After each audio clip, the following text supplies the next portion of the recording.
Two, one.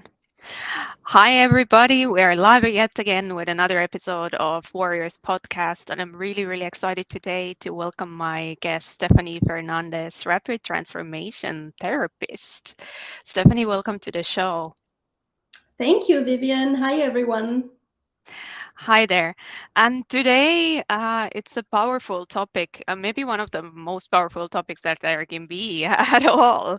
And we're talking about creating more confidence and listing out and digging deep into limiting beliefs that are holding many women back from getting what they want, getting success, going for the things that they really love, and so much more. The effect is huge and the impact of this is huge as well. That's why it's a big topic. So watch till the end. There's going to be a lot of juice here covered today.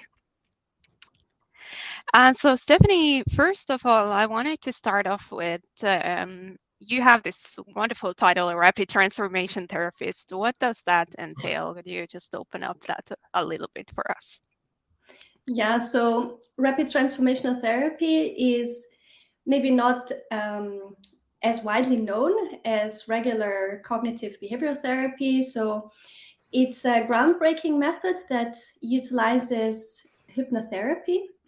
Mm-hmm. So when I work with clients, I put them under hypnosis, and then I use tools of cognitive behavioral therapy and neurolinguistic programming, and we really make use of neuroscience and neuroplasticity, which means that the brain can still change even though you're an adult.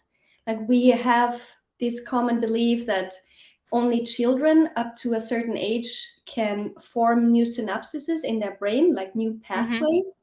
Mm-hmm. But actually, it still works also for adults. And this is what we're really utilizing in this therapy method. And it's extremely effective because we go to the root cause of a problem or an issue through hypnotherapy. That means, I mean, we all know that the thinking brain, the rational brain, is very present in our life. But what is Yes. actually running our life are the underlying subconscious beliefs that have been created Mm-hmm. when we were little, and Mm-hmm. we cannot access them anymore because they are so deeply buried, and everything goes on autopilot once you reach a certain age. And how, you do that very often, and then you don't reflect anymore why you do what you do, why you behave the way you do. Mm-hmm. And with hypnosis, we go into the subconscious mind. We do a regression, which is we visit experiences from the past that have all to do with the lack of confidence, for example. And I work with clients that are completely surprised. Like, for example, they would say, I had a wonderful childhood and I had a nurturing and loving mother. But there was this one situation when I was in my Mm-hmm. birthday party and my best friend couldn't come.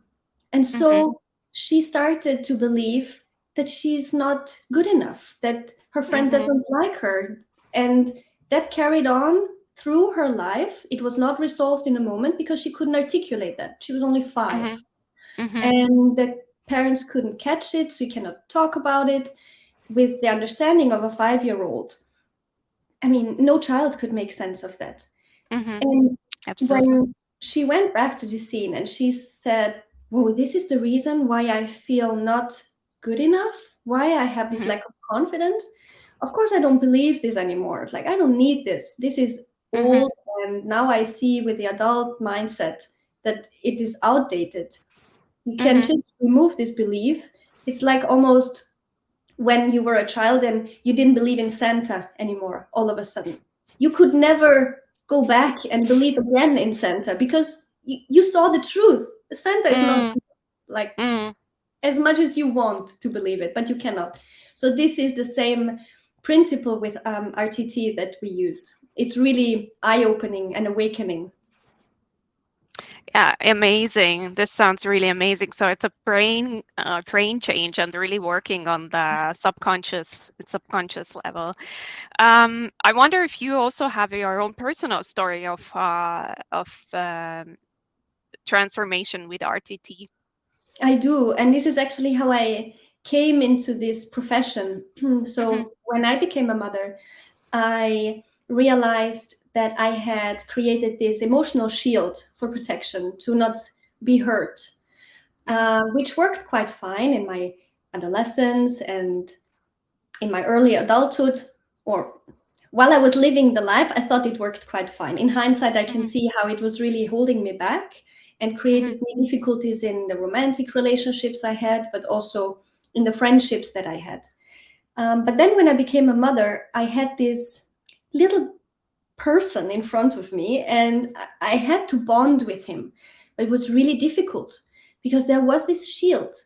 And I Mhm. knew that I didn't want to just survive this motherhood thing. I really want to be present for him and be the best mother I can be. But for that, I need to remove the shield, become vulnerable, and assume all the emotions that I have inside of me. And they are sad, they are the sad emotions. And not only the happy ones and the exciting ones, but I was Mhm. not very good at that time at identifying what this was. So I had an RTT Mhm. session with an excellent therapist. And within 2 hours, it was just one session. Within 2 hours, I uncovered the limiting belief of that I'm not lovable. I thought I was Mm. not lovable. That's why I shielded myself to not get hurt.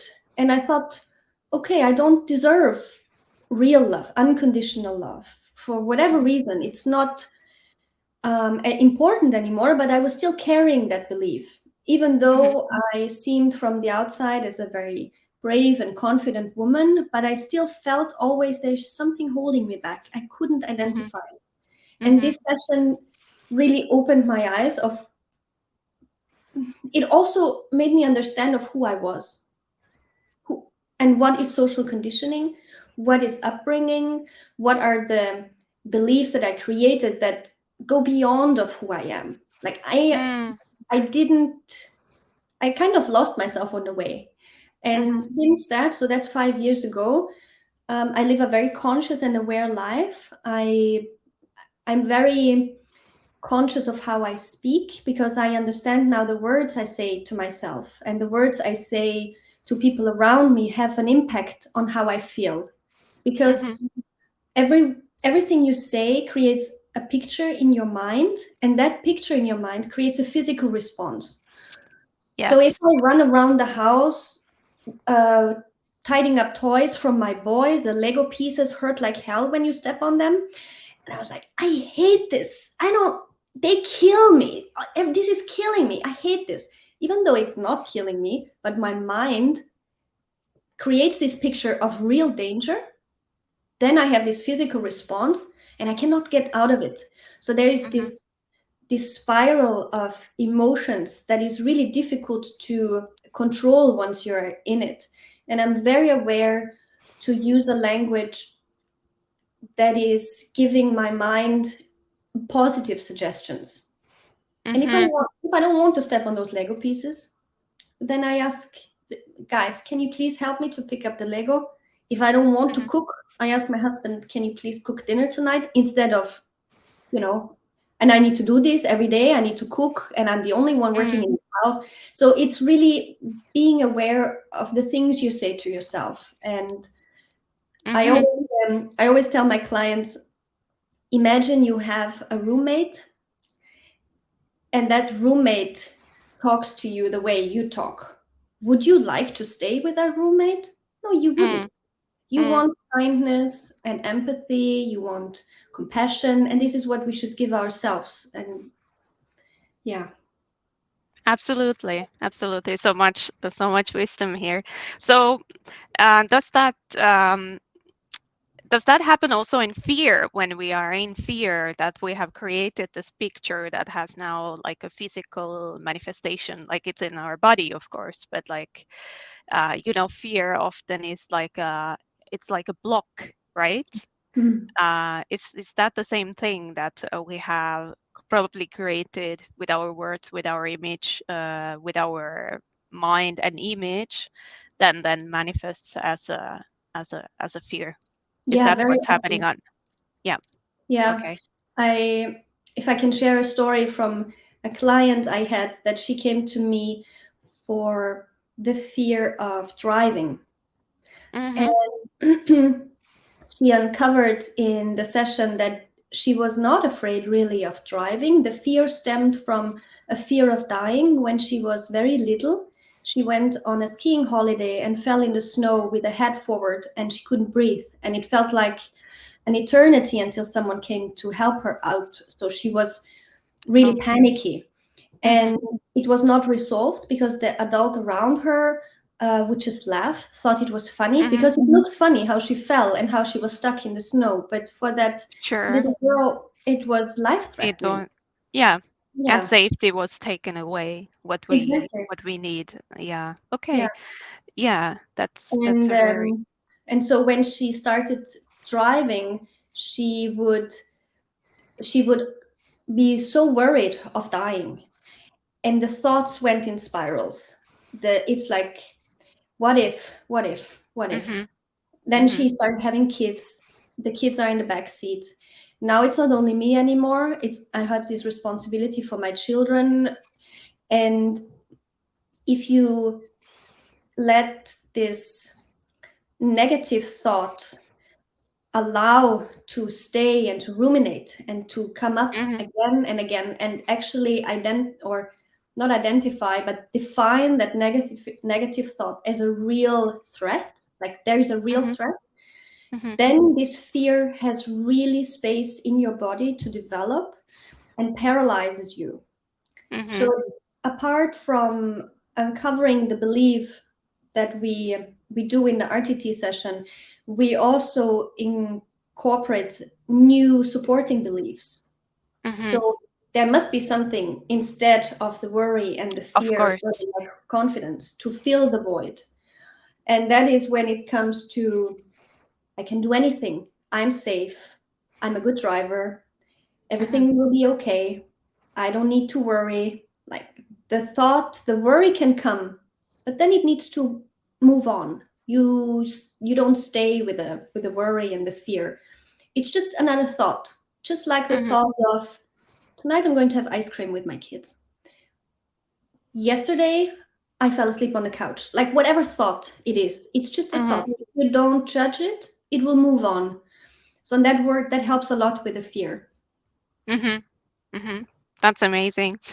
Um, when we talk about confidence, then what are those top two, three limiting beliefs that are really holding women back? Mm. It's mostly I am not enough. Mhm. I am not good enough. I'm not worthy. And I cannot do this.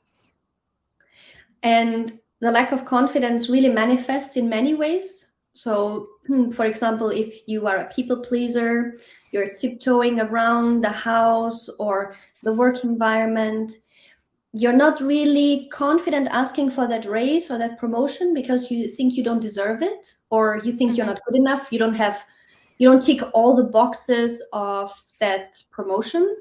Mhm. But it can also manifest in being unable to set boundaries because you don't like to upset people around you and you avoid the conflict as a result of saying no. Um, or, for example, imposter syndrome is a very typical symptom of lack of confidence. And a Mhm. big one when I work with other therapists or nurses. So I'm a nurse myself, and Mhm. I remember very well when I was working in a hospital setting, there were many colleague nurses that felt very uncomfortable around those highly educated doctors Mhm. and wouldn't speak up. So nursing is an own profession, and a medical doctor has his own profession and his own tasks and responsibilities. But you need to be confident to speak up what is best for the patient. And a lot of nurses couldn't do that. So now I also work with nurses because I understand where they're coming from, Yep. to be able to trust your gut feeling, to trust that you know things. You are the expert. Mhm. Um, but I mean, lack of confidence really impacts your whole life. Like when you become a parent, and all of a sudden, this little kid triggers a feeling in you where you feel disrespected. It's Mhm. often not the kid, it's often what these triggers we have, they are linked to the limiting belief. I'm not good enough. I'm not heard. I'm not seen. This kid is not following my instructions. I'm the mom. He needs to do what I say. And when I work with parents and we go back to the root cause of that trigger, it's like rooted in their own childhood when they were not seen, when they could not express and explain themselves. And that made them feel, I'm not worthy to be heard. And Mhm. that created the low self esteem and the lack of confidence, because the people around you that love you the most and should support you the most, they don't listen to you. So how do you how do you think that you are worthy to be listened to? It's really Mhm. tricky, like it's very complex, and lack of confidence is different from almost all the clients I work with, but it all comes down to the same belief: I'm not So good enough. yeah, unworthiness. Mhm. Yeah. Yes, I see that a lot as well, Mhm. and especially in entrepreneurship, Yeah. yes, it has huge consequences if you have that belief, and it's a huge stopper Yeah. actually from abundance. Yeah, exactly. Totally. So Mhm. if you don't feel worthy of receiving all that, you're quite afraid of putting yourself out there. Like Mhm. if I am not confident that I can resolve people's issues, that I am Mhm. able to resolve their limiting beliefs, then I will not be able to speak on a live with you, for example, Yep. to expose myself. That would make me Mhm. feel very uncomfortable. And it doesn't Mhm. have, it has nothing to do with the skills we have, with the knowledge we have. It is Mhm. only our internal state of feeling Mhm. not confident enough and trusting ourselves. And Mhm. unfortunately, this happens to so many women. And I hope with the work we do, like you and I, that we create awareness around this topic and how we raise our children, how we talk to girls, growing up, that it's okay to speak up. You're not bossy, or Yes. be a good girl and sit in a corner and wear your cute dress. This is not how we raise resilient and confident kids. We need to give them Mhm. space. We need to listen to them. And if we cannot Mhm. listen, because sometimes you just don't have time or headspace, and that's okay. You can say, Mommy attends to you in 10 minutes, read the book in the meantime, and I'm right with you. And that's okay. You can explain that, but that requires confidence in yourself to be authentic and to be able to communicate it like that. Yes, absolutely, absolutely. I was just today watching a talk, rewatching a talk on International Women's Day celebration, and it was about the STEM, so science, technology, engineering, math, and how many women are kind of already raised to stay out of there, and how underrepresented that those areas still are in our society, and how much it impacts our everyday life actually, Yeah. um, and how products Imagine, are designed, how services are designed, everything. yeah.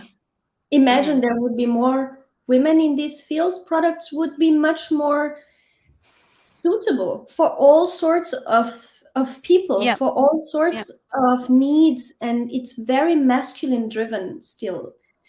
I mean, I Yes, cannot absolutely. believe that female hygiene products were developed by men. Like, Hmm. Hmm. it, So it's a bra, right? yeah, yeah, Yeah. Yes. So more confident women are needed everywhere, and the rising is definitely needed. So how could, in your opinion, women, like, what would be the first steps that you would tell here to overcome these blocks of unworthiness and of not good enoughness? What would be your advice? I think the first thing is really to become the watcher of your thoughts, Mm-hmm. to become aware of what you're thinking and what these thoughts trigger in you. I always tell my clients, let your triggers be your guide. I That's had a good one, one. yeah, I Mm-hmm. had one situation, and I'm already living a aware and conscious life, I would say. But I mean, nobody's perfect, and I still have loads of triggers that come up with new situations. So it's an Yeah, ongoing process. of And I course. was sitting in my previous work um, with a spreadsheet, with an Excel file, which I would say is not really my strength and my passion. But I was in corporate before, so I did it anyways. And I had a colleague whom I asked for advice, and he was very rude to me. And I felt I felt so bad, like I got hot. I had almost like a panic attack and anxiety. I couldn't breathe. And in this moment, I thought, what is going on here? Like it's only a spreadsheet. There's no real threat.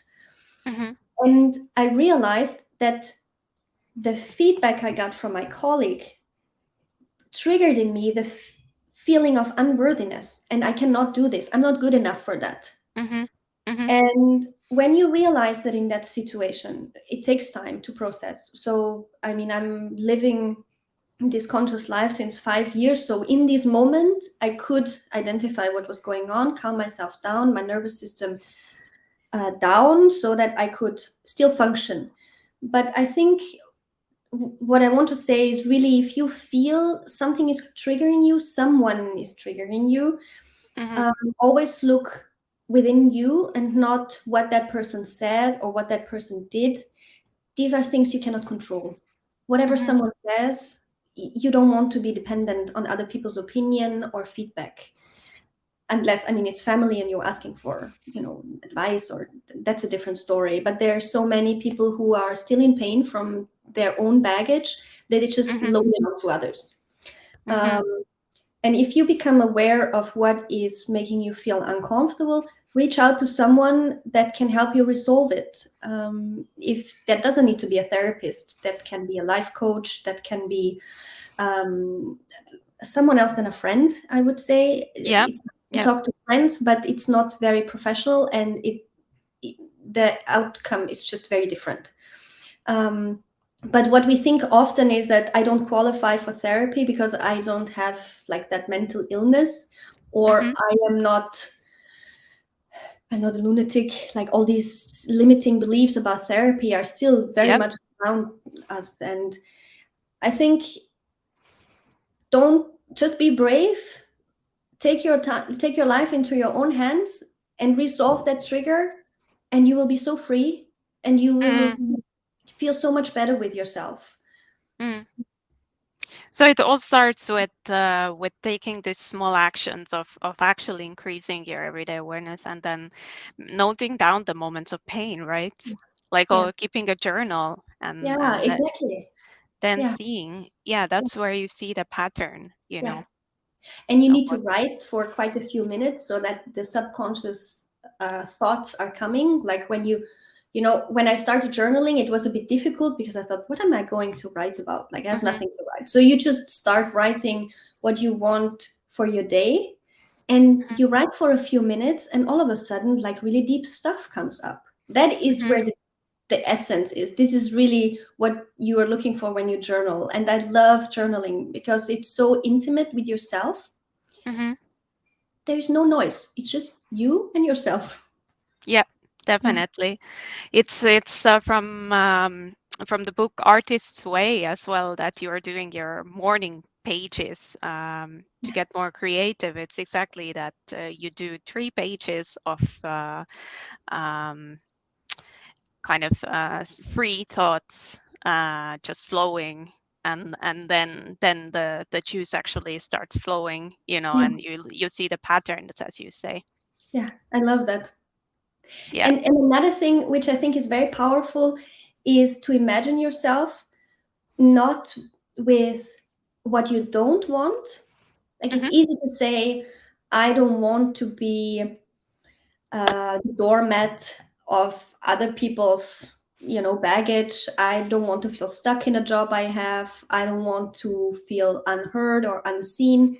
But focus of what you want, Hmm. because like I said before, all the pictures you have in your mind, they create this whole, like they open up a whole world for you. And if you imagine yourself and envision yourself, how would that life look like if I would be more confident, if I would have the guts to quit my job that I don't like and do something with passion, with purpose, Mhm. something that I love to get up for in the morning. Mhm. If you envision yourself, like you take 10 minutes each evening and you just think of the person you would want to be, you start being really motivated of achieving this.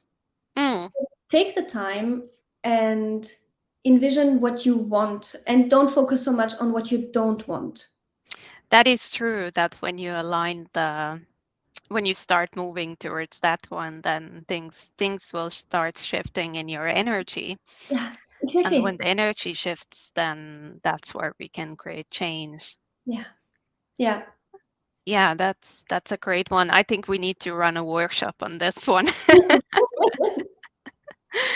We definitely need something for the community. I can already feel that would be a good one.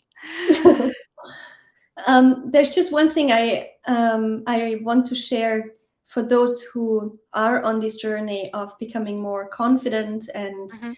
um, increase their self-esteem. Mhm. Just be aware of who will be impacted by your change, by your transformation. There are many people who will benefit from you being more confident, but there will also be people that will not benefit. Those Mhm. people that take advantage of you at the moment, those people that like that you cannot set boundaries, they take. They take Mhm. advantage of you, and they will be those people once they start feeling the shift of energy and feeling the shift of you becoming more assertive and confident, of saying no, setting your boundaries. They will like to put doubts in your head. Like, for example, be prepared. Someone might say to you, "Are you being hypersensitive today? Or you're overreacting? And what Mm. is this? Now you're so selfish all of a sudden? Like last week you would do it and today you wouldn't. You think you're better than us?" Mm. And that can create doubt of whether you're doing the right thing. But if you focus on why you're doing the transformation, why you're doing this shift, because of yourself, because of those people that are really benefiting from you, like yourself and your close family, your partner, your just your life. Don't worry about those other people. There will be people you need to let go. So I always like to remind my clients and set them up for that before we do the transformative session, Mhm. Mhm. because once you've been through the transformation, there's no way back. um, That is true. That's true, actually. Yes. Mm. mm, Yeah, that's a great point. That's a great point, and always to remember that what's happening there is just their own internal battle, yeah, and them reflecting it upon you, and exactly. nothing to do with you and your behavior or your your worth or anything, or you being a good person. Yeah, exactly. Exactly. Mhm. You're still a good person, Mhm. even though you Mhm. take decisions that might not suit everyone. Mhm. Yeah, that's a bit of a cracker for some quite many women actually to due to socialization and issues like that. Um, yeah, yeah, absolutely, absolutely. Great. So, wow, so many powerful nuggets here in this episode, and hopefully many more to come. I mean, we hope to have you back and talk way more and maybe on different topics.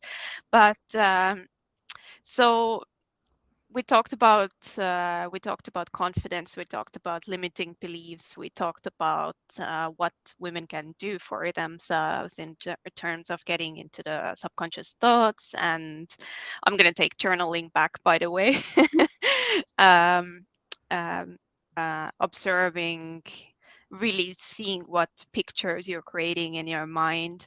And the last thing is, how can how can they continue? Where is it that you can be found and followed, and your work can be observed by those lovely women of ours?